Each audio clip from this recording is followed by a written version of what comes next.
On s'était arrêté sur la question 4 de l'exercice 3. D'accord? Et donc dans cette question 4, on nous demandait à partir de la série telle que vous la voyez ici, donc qui est placée sur une échelle logarithmique. Monsieur, sortez, je ne tolère pas les retards. Pas de retard. Sur une échelle logarithmique, d'accord?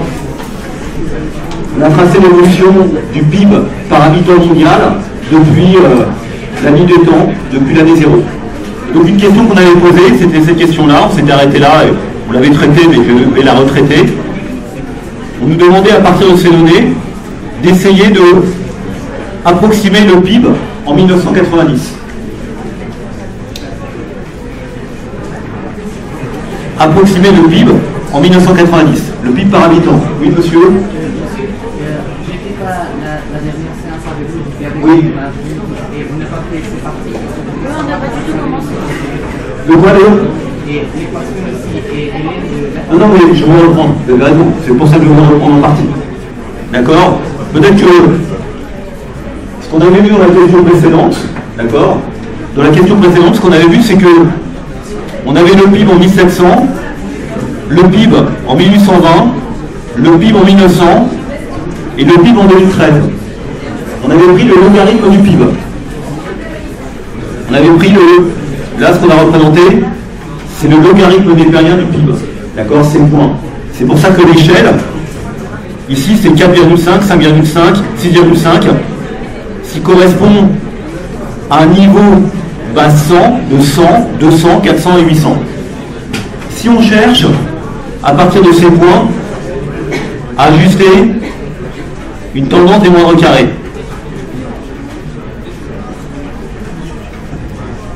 C'est ce que j'ai fait sur Excel ici, et c'est la droite noire qu'on voit. Vous voyez que cette tendance des moindres carrés, elle n'est pas pertinente du tout. Pourquoi elle n'est pas pertinente? Parce qu'elle passe au milieu des points, et j'allais dire assez longuement. La qualité d'ajustement n'est pas bonne. Et pourquoi la qualité? Monsieur, je ne tolère pas les retards, s'il vous plaît. Vous sortez. Je vous demande de sortir, vous faites pas du temps. Vous sortez. Je ne tolère pas les retards. Donc cette tendance des moindres carrés, je l'ajuste sur ces points, et comme je suis en log, d'accord, c'est quoi ajuster une tendance des moindres carrés sur quelque chose qui est écrit en log? Sur quelque chose qui est écrit en log. En fait, c'est calculer une équation qui est sous la forme A plus BT plus quelque chose qui est précisément le résidu, c'est-à-dire l'écart entre le point et l'équation. D'accord? Donc là, en ajustant cette droite, elle n'est pas très pertinente cette droite. Pourquoi? Parce que le fait d'ajuster une droite sur le logarithme, c'est faire comme si la croissance s'effectuait à taux constant. Une évolution, s'il vous plaît monsieur, vous sortez de l'ordre. Une évolution à taux constant, une évolution à taux constant en logarithme donne une évolution à taux constant sur le niveau donne une évolution linéaire sur le logarithme. Donc le problème ici qu'on a, c'est quoi? Monsieur, vous sortez, je ne tolère pas les retards. Le problème qu'on a ici, c'est qu'en fait, on sait très bien que la croissance, depuis le début de la révolution industrielle, ne s'effectue pas à taux constant. Elle s'effectue à un taux qui s'accélère. Et donc, il n'est pas pertinent, de toute façon, de faire comme si elle s'était effectuée à un taux constant. On doit justement tenir compte du fait qu'elle s'est effectuée à un taux qui lui-même augmente. Donc, du coup, effectivement, ce que l'on voit cette fois sur le logarithme, c'est que sur chaque segment, chaque époque, entre 1700 et 1820, entre 1820 et 1913, entre 1913 et 2012, d'accord, cette fois, et c'est... Monsieur, je ne peux pas de retard, s'il vous plaît.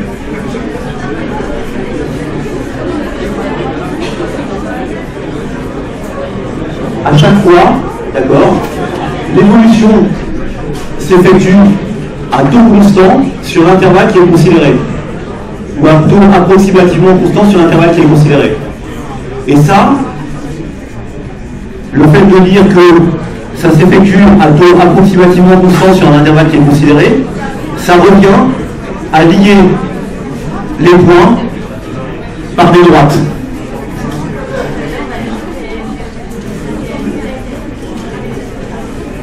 Ça revient à lier les points par des droites. D'accord? Ici, on a vu que le taux est de 0,9%. Donc effectivement, entre 1820 et 1913, en moyenne, ça a cru à ce taux. Donc, qu'est-ce qu'on nous demande de faire? On nous demande ensuite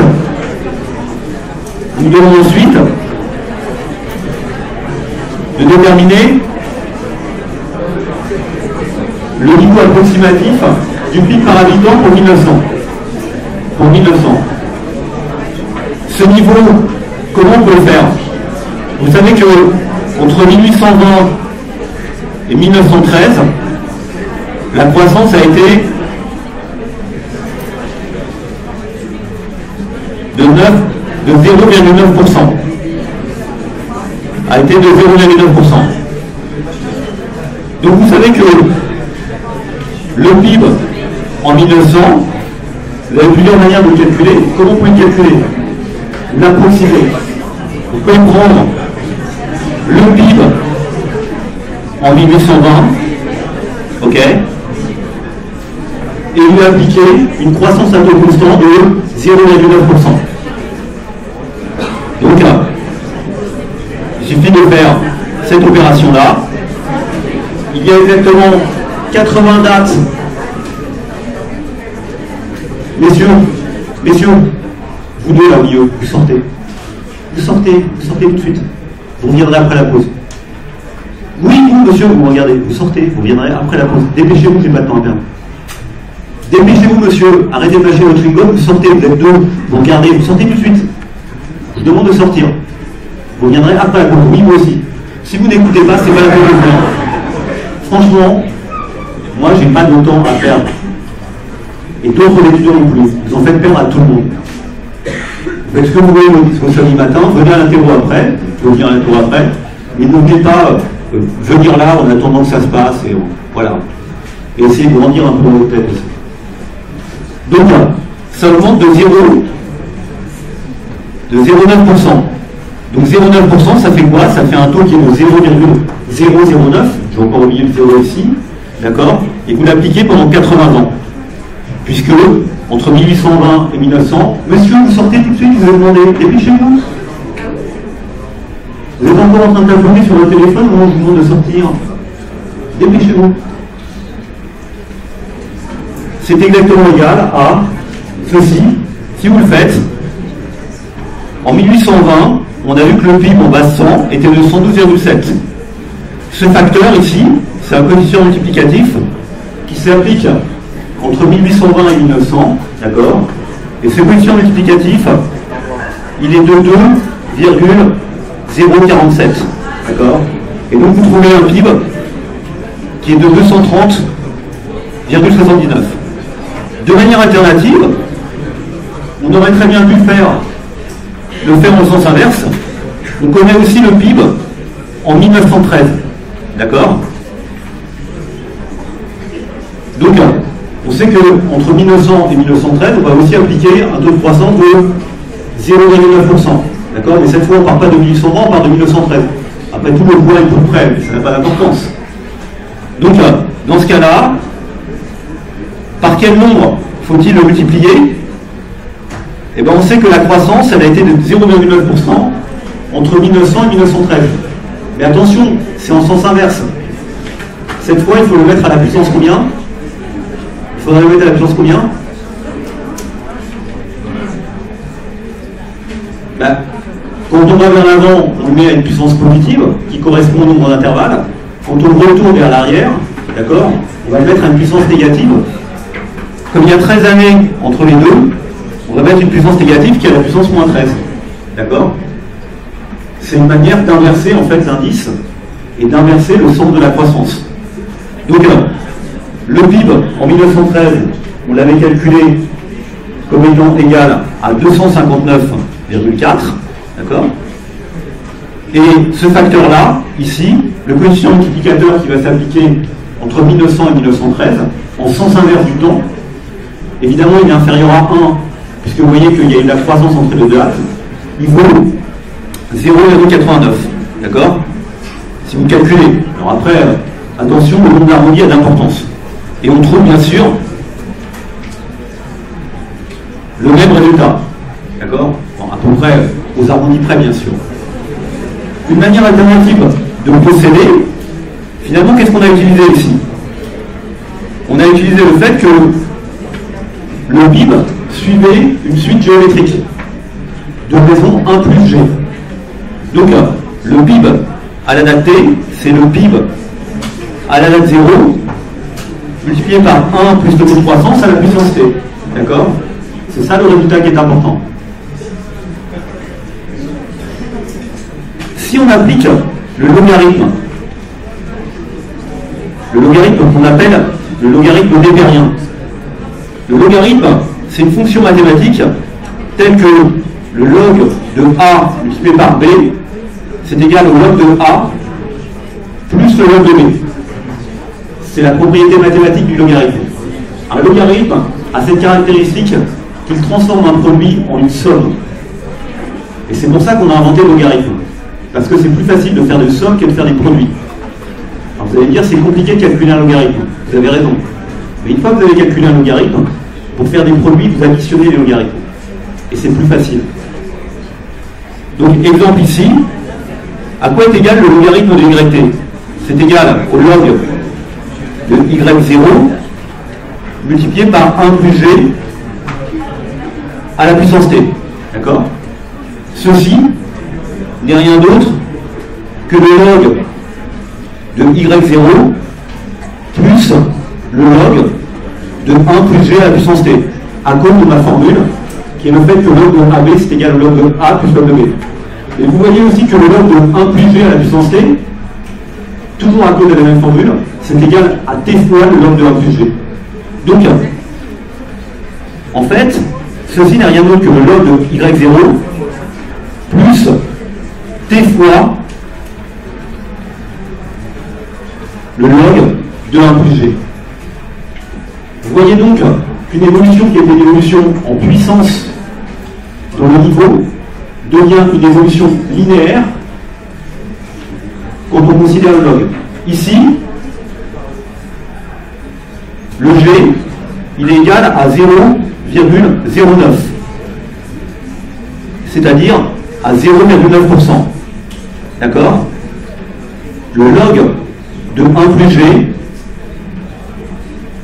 il est aussi égal, vous pouvez calculer sur votre calculatrice, il est égal à 0,00895 9, 7, 4, etc. Il est à peu près égal à G. C'est une propriété du logarithme. Aussi, le fait que le log de 1 plus G est à peu près égal à G. Il est un tout petit peu inférieur. Pourquoi? Parce que ce que l'on sait sur le log de 1 plus un nombre x, c'est que ceci vaut à peu près x pour x proche de 0. D'accord? Donc regardez ce que ça implique ici. J'ouvre une nouvelle page.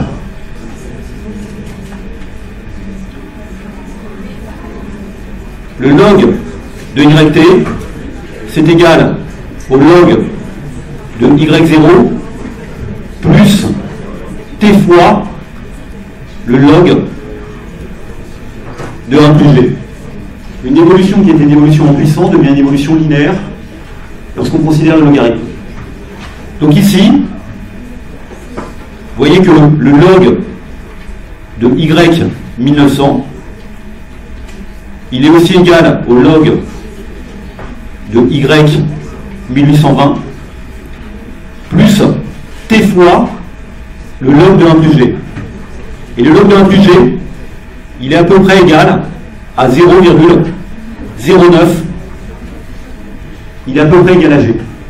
Donc, plus ceci, multiplié par 80.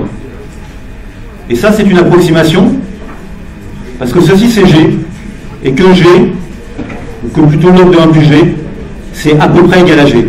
D'accord? Je ne dis pas que ça simplifie beaucoup les calculs, parce que je passe du temps à vous expliquer ce qu'est un logarithme. Mais vous voyez que, en multipliant le log de 1 plus g par le nombre d'intervalles, j'obtiens le même résultat en faisant que des additions. À quoi est égal le log de y1820? On l'avait calculé. C'est 4. Le log de 1820, c'est 4,75. On l'avait vu.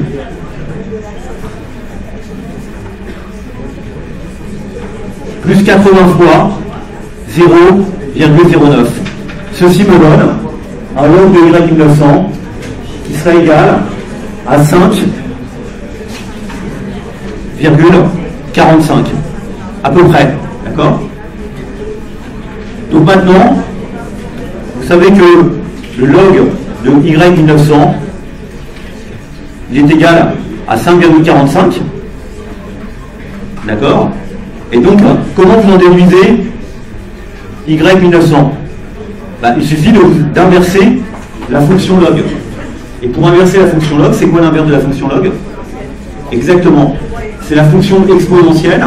Et comme aussi je suis en log népérien, c'est donc l'exponentielle de 5,45, ce qui n'est rien d'autre que le nombre e à la puissance 5,45. Si vous faites ce calcul, bon alors après, moi j'ai mis 5,4447, alors bon, si vous faites ce calcul, faites-le si vous pouvez, si vous avez une calculette, d'accord? Vous allez trouver quelque chose qui vaut à peu près 231, d'accord? Et donc vous obtenez le même résultat aux erreurs d'arrondi près, ok? Qu'est-ce qu'on a fait en fait ici? Et je reviens à mon petit graphique. Qu'est-ce qu'on a fait? On a simplement considéré ceci, c'est sur une échelle logarithmique. Ce graphique, il est pris sur une échelle logarithmique. Entre 1820 et 1913, d'accord, l'évolution en logarithme, elle est linéaire. C'est pour ça que j'ai relié ces deux points par une droite. Et le PIB en 1900, c'est précisément le point qui est sur la droite. D'accord? Donc c'est celui-là. Alors dans l'exercice, vous avez remarqué que je ne vous demande pas en 1900, mais on vous demande en 1990. Évidemment, je ne sais pas pourquoi j'ai traité la réponse en 1900. Si vous le faites en 1990, vous avez le même type de résultat, d'accord? Et donc je le fais là. Le log de y en 1990, c'est le log de y en 1913, plus 83 fois, c'est 83, ouais, non, soit entre 1913 et 1990, c'est du coup 77 fois, plus 77 fois le taux de croissance moyen entre 1990 et 1913. Il est de combien ce taux de croissance? Il faut revenir à l'énoncé de l'exercice. Combien? 1,6. Donc ici, il faudrait mettre le log de 1,016. D'accord? Le log de 1,016, il est à peu près égal à 1,6, mais n'oubliez pas que cette approximation qui me dit que le log de 1 plus g est à peu près égal au g est vrai pour des g qui sont petits. Et plus g est grand, moins l'approximation est bonne. Donc cette fois, il faudrait peut-être y faire attention. D'accord? Et donc vous trouvez le résultat de la même manière, et après vous prenez l'exponentielle. Ok? Donc, ce qu'on a fait ici, dans la démarche, et c'est pour ça que une partie des exercices, les questions d'exercice étaient bizarrement posées, c'est que, au départ, On s'est dit, est-ce qu'on peut utiliser la droite des moindres carrés? La réponse c'est non, parce qu'on a vu que le taux de croissance était de plus en plus élevé, et c'est une information qui est très importante du point de vue de l'histoire économique. C'est la première chose. Et si on cherche à déduire le PIB, bah, ce qu'il faut, c'est plutôt relier les points par des droites, parce qu'entre ces points, on a une évolution qui s'est faite d'après Piketty à taux approximativement constant, et c'est d'ailleurs la raison pour laquelle il a choisi ces dates. S'il a choisi 1700, 1820, 1913 et 1980 et 2000, je ne sais pas combien, c'est parce qu'il a trouvé que quand on décrit les choses, quand on a toutes les données, c'est pertinent d'avoir des découpages en sous-périodes avec des tendances entre les périodes qui ne sont pas les mêmes. D'accord? C'est ça son raisonnement. Et c'est ça qu'on doit retenir de son tableau initial. Donc voilà les éléments correspondant à cet exercice. Ah, c'est bien, vous êtes beaucoup plus agréable là, je trouve. Vous voyez, on a enlevé 2 étudiants et tout d'un coup, il y a un truc qui s'appelle la théorie des graphes ou la théorie des réseaux en économie, dans lequel, par exemple, quand vous avez un réseau mafieux, vous essayez de déterminer quel est le maillon faible. Celui que si vous l'enlevez, le réseau s'écroule. Et c'est pas forcément la tête du réseau. Ça peut être un élément, ça peut être peut-être la femme d'un mafieux de second rang, d'accord? C'est le point de fragilité du réseau parce que, en fait, il y a plein d'éléments qui viennent vers elle. Et donc, c'est pas forcément celui d'élément qui est le plus important dans le réseau, celui, si vous l'enlevez, le réseau s'écroule, c'est pas forcément la tête du réseau, ça peut être quelqu'un qui a un rôle qui paraît pas super important dans le réseau. Et une partie de cette théorie consiste justement en regarder comment se fait le réseau, typiquement en surveillant les conversations sur Facebook, etc., à essayer de voir quel est le point nodal du réseau, tel que si vous l'enlevez, le réseau s'écroule. Donc j'ai l'impression que j'ai identifié 2 points nodaux du réseau, c'est pour ça que je les ai expulsés et ça a marché. On n'a pas fini. Donc du coup, ça y est, vous reprenez un peu du livre. Allez, reprenons-nous. Exercice suivant. Saisonnalité et prévision. On nous demande dans cet exercice, on nous dit dans cet exercice qu'on étudie la série trafic sur les réseaux ferrés RATP, mesurée en milliards d'individus par kilomètre de 2005 à 2014. D'accord? Le trafic annuel a été de 11,614 milliards en 2005 et de 12,916 milliards en 2014. Le taux de variation annuel est ainsi de 1,19%. Indiquer la formule numérique permettant d'obtenir ce résultat. Avouez que c'est un exercice de partiel, hein, d'accord? Vous avez bien noté. Partiel il y a 2 ans. Regardez ce qui se passe. On est d'accord que entre 2005 et 2014, d'accord, le trafic a été multiplié par un coefficient multiplicateur. Combien?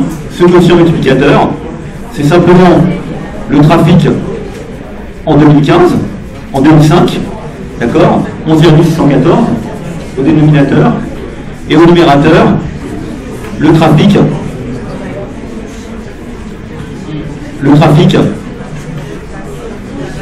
en 2014. Ceci, c'est le coefficient multiplicateur. Ce coefficient multiplicateur, c'est appliqué pendant combien de périodes? Pendant 9 périodes. D'accord? Donc, ce coefficient multiplicateur, il est calculé, s'il vous plaît, monsieur, je viendrai à la pause. Ce coefficient multiplicateur, il est calculé, donc, je l'appelle M, de 2005, de 14, par rapport à 0,5. D'accord? Calculer un taux de variation annuelle moyen, c'est se poser la question, mais que donne ce coefficient multiplicateur en annuel, en annualisé? Donc, quel est le coefficient multiplicateur constant annuel qui, si je l'avais appliqué pendant 9 périodes, me donne le même résultat? Donc, le coefficient multiplicateur moyen, c'est quoi? C'est simplement 12,919 divisé par 11,614 à la puissance combien? À la puissance 1/9. D'accord? Ça, c'est le coefficient multiplicateur moyen annuel. Pour en déduire le TVAM, le taux, le TAMV, le TVAM, je ne sais pas, TVAM entre 2005 et 2014, vous lui enlevez 1, d'accord? Et donc d'après ce qu'on nous dit, on trouve 1,19%. C'est-à-dire 0, si vous faites ce calcul, 0,0119. Voilà. Ok? C'est bon pour cette question? Ensuite, on nous montre la série. Alors, déjà ici, quand on nous montre, donc ça c'est 1,9%, donc on a calculé le résultat. Ensuite, on nous montre la série. On nous dit la série, elle a cette forme-là. Donc on l'a mis sur Excel, et on a mis la série. D'abord, la première chose à comprendre, c'est que la série, maintenant, elle est mesurée en fréquence trimestrielle. Donc, on a 4 trimestres, le T1, le T2, le T3 et le T4. Et ce qu'on observe systématiquement dans la série, vous voyez, c'est que il y a 3 mouvements dans cette série. Il y a une série il y a un mouvement de tendance. Le trafic semble augmenter, il a augmenté de 1,19% sur un rythme annuel, d'accord? Le nombre de voyageurs augmente. C'est la tendance, premier élément. Ensuite, ce que vous constatez, c'est qu'il y a des mouvements qui sont liés au passage des saisons. Au passage des saisons. Vous voyez que le 3e trimestre, qui correspond à l'été du mois de juin, du mois de juillet au 30 septembre, ce 3e trimestre, systématiquement, c'est le trimestre dans lequel le trafic est le plus bas dans l'année. D'accord? Donc ceci est une saisonnalité. Et puis enfin, vous avez certainement des choses qu'on ne repère pas très bien, qui sont soit des accidents météo, liés à un événement, liés, je ne sais pas, aux attentats. Bon, ici, il n'y a pas eu d'attentat. Il y en a eu, mais pas des gros attentats. Donc il y a des éléments supplémentaires qui viennent s'ajouter. Donc, quand on regarde cette série, ce que l'on veut, précisément, c'est essayer de séparer ces différentes composantes. La tendance d'un côté, la saisonnalité de l'autre, qui semble affirmée ici, et un dernier élément que l'on peut soit appeler le cycle, soit un élément qu'on va appeler résiduel. Comme on ne sait pas encore trop quelle tête il a, on va essayer de repérer après, essayer d'interpréter. D'accord? Donc, dire ça, c'est dire que finalement cette série, on peut l'appeler, je ne sais pas, Y, ok? On va la décomposer en 3 éléments. La tendance, 3 éléments que l'on considère de nature différente, c'est pour ça qu'on le fait. On va devoir les identifier après. La saisonnalité et le cycle ou le résidu. Vous voyez que subtilement, j'ai mis des guillemets autour des plus. Simplement pour exprimer une idée assez simple. C'est que cette décomposition, elle peut être additive au sens mathématique du terme. Elle peut être additive au sens mathématique du terme, mais elle pourrait aussi être multiplicative.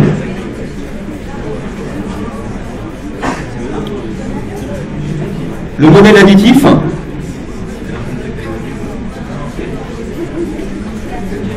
ça revient à écrire un truc comme ça. Ça revient à dire que YT, c'est effectivement la tendance, plus la saisonnalité, plus le cycle. Le modèle multiplicatif, ça revient plutôt à raisonner en termes de multiplication. Donc, la tendance, qu'est-ce que c'est la saisonnalité? C'est une déviation relative autour de la tendance. C'est le fait qu'on observe systématiquement que le trafic est 5% moins élevé l'été. Et quand je dis 5%, c'est 5% de la tendance. Donc, en fait, le modèle multiplicatif, ça revient à faire comme si la saisonnalité n'était pas définie en niveau, mais était définie en pourcentage. D'accord? La saisonnalité, c'est une déviation en pourcentage. Et puis, le cycle, ou le résidu, est lui-même une variation en pourcentage. Il y a ces deux choses-là. quelle différence y a-t-il entre tendance, saisonnalité et cycle? La tendance exprime ce que l'on pense être le comportement de long terme de la série. D'accord? Exprime ce que l'on pense être le comportement de long terme de la série. Le comportement un peu invariant de la série. Mais en même temps, vous voyez bien que la tendance, elle se dessine au fur et à mesure du temps. Donc c'est un peu l'illusion. Mais c'est le long terme. La saisonnalité, c'est un mouvement qui est totalement lié au passage des saisons. Et qui ne s'explique que par le passage des saisons. N'oubliez pas que le passage des saisons est quelque chose qui est connu de tous. Donc, c'est un mouvement qui est expliqué par le passage des saisons. Ça peut être des trimestres, ça peut être des mois si les données sont mensuelles. Ok? Et puis, le cycle, eh ben, c'est ce qui reste. Le cycle ou le résidu, j'ai appelé ça le cycle ici, on peut aussi appeler ça le résidu, c'est ce qui reste. Une fois qu'on a pris la tendance, une fois qu'on a pris la saison, c'est ce qui dans la série n'est ni tendance ni saison. Donc ça peut être quoi? Ça peut être des incidents, peut-être même la fermeture d'une ligne. Si on ferme le RER-A, c'est ce qu'on fait depuis 2 ans, tout l'été, vous voyez bien que ça va diminuer le trafic l'été encore plus. D'accord? Donc ça c'est un incident. Ça peut être la température, ça peut être plein de choses, ou ça peut être simplement aussi peut-être des choses qui sont liées par exemple à la croissance économique, la tendance ou à la conjoncture économique. La tendance est influencée par la croissance économique à long terme, certainement. Mais vous voyez qu'il y a des bas et des hauts dans la croissance économique, dans l'évolution du PIB. Et on peut penser que le trafic voyageur aussi est lié à l'activité sur le marché de l'emploi, etc. Et donc ça, c'est une composante qu'on va retrouver dans le cycle. Si ça va dépendre de la conjoncture. Ça peut dépendre de la conjoncture. Donc, définissez les propriétés, proposez une décomposition de série en 3 composantes. Je pense que ce qu'on attend de vous, c'est cette réponse-là. D'accord? Définissez les propriétés de chacune de ces composantes, c'est ce que je viens de faire en quelques mots. Ici, si vous regardez cette série, je pense qu'il faut tout le temps regarder la série. Sur cette période, ce que vous voyez, c'est que, on va le faire après, mais on a ajusté une tendance qui est une tendance linéaire.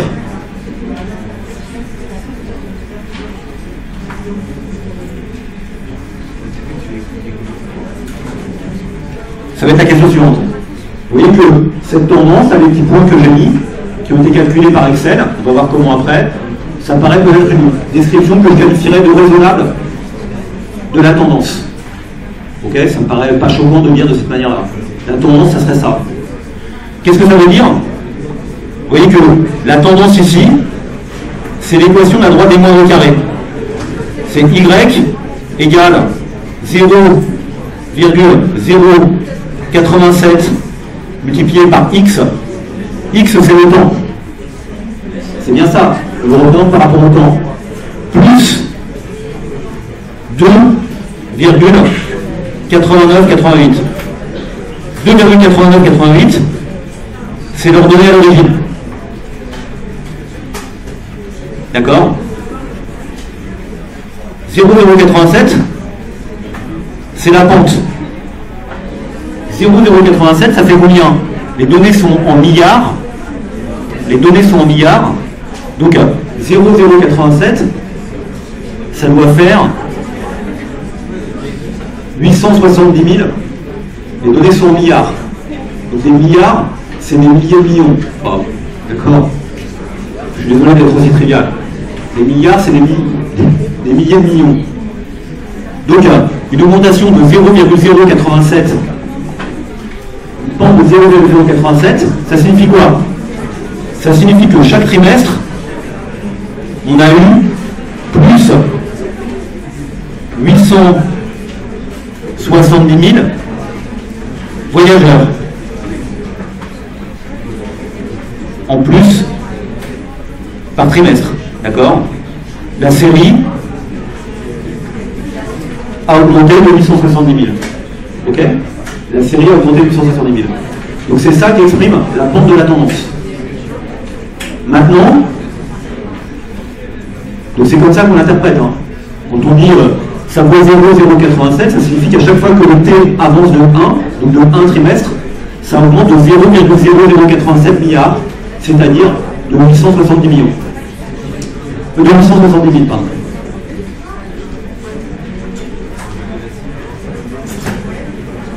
C'est 870 000 ou c'est 8 700 000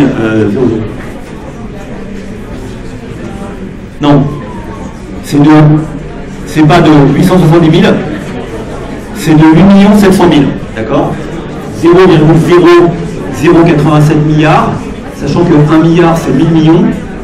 0,01 milliard ça fait 10 millions.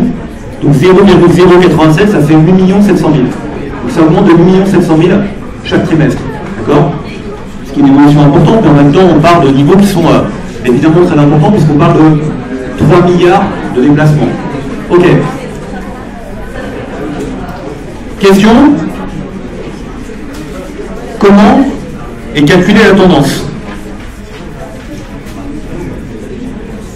La tendance, donc, c'est Y égale 0,0087 T plus 2,8988. D'accord? Comment sont calculés?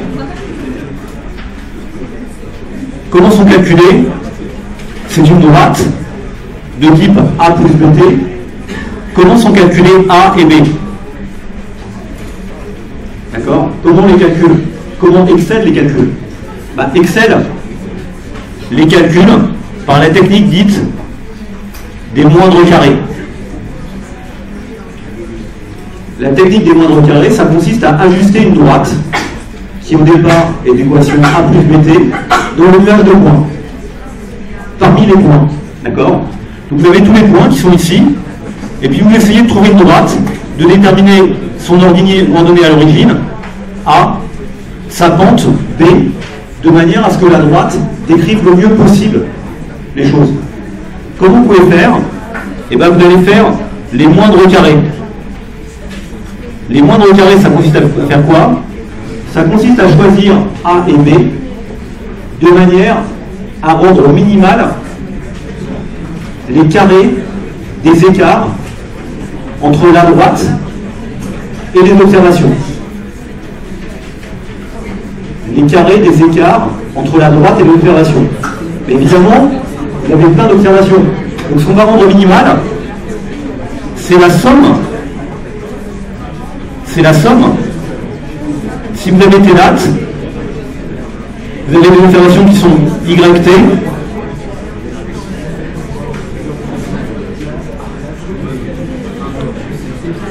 Ce que vous allez rendre minimal, c'est l'écart entre la donnée et la droite. C'est cela la droite des moindres carrés. Elle s'appelle la droite des moindres carrés parce que, aussi quelquefois, on parle d'ajustement linéaire, parce qu'on choisit A et B de manière à ce que le carré des écarts soit le plus faible possible.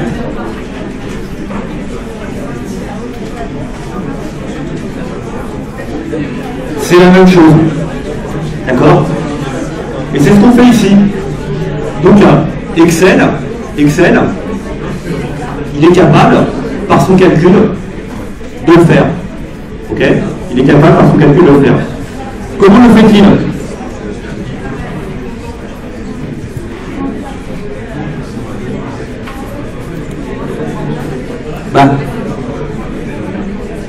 On peut... Ah non, c'est pas ça. Comment le fait-il?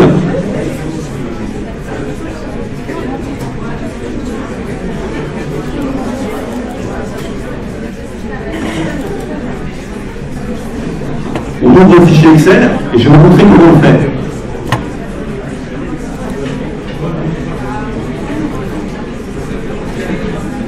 Voilà le graphique tel qu'il est. D'accord? Pris sur les données l'INSEE. Ici, vous avez les données l'INSEE. Ça, c'est la droite des moindres carrés. D'accord? Je vais représenter la droite. Comment vous faites pour calculer la droite des moindres carrés? Vous cliquez droit sur la série.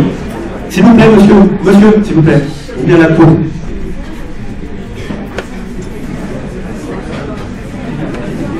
Ça doit aussi de pas de feuille. Non, la pause c'est dans 5 minutes, mademoiselle. Moi, j'ai pas d'horaires syndicaux. Hein. J'ai 2 heures de cours, je laisse 10 minutes de pause. C'est bien. Droit des moindres carrés. En plus, on a perdu du temps. J'ai cliqué droit et je vais à ajouter une courbe de tendance. D'accord? Je clique sur ajouter une courbe de tendance. Il y a un menu qui se présente. Vous voyez, le menu qui se présente, il est là. Dans ce menu, il me propose plusieurs possibilités. Exponentielle, linéaire, algorithmique, polynomiale. Ce que vous retrouvez ici, c'est le droit des moindres carrés linéaire. D'accord? Donc je clique sur linéaire. Ensuite,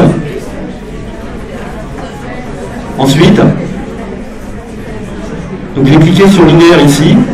Ensuite, il me demande afficher l'équation sur le graphique, définir l'interception.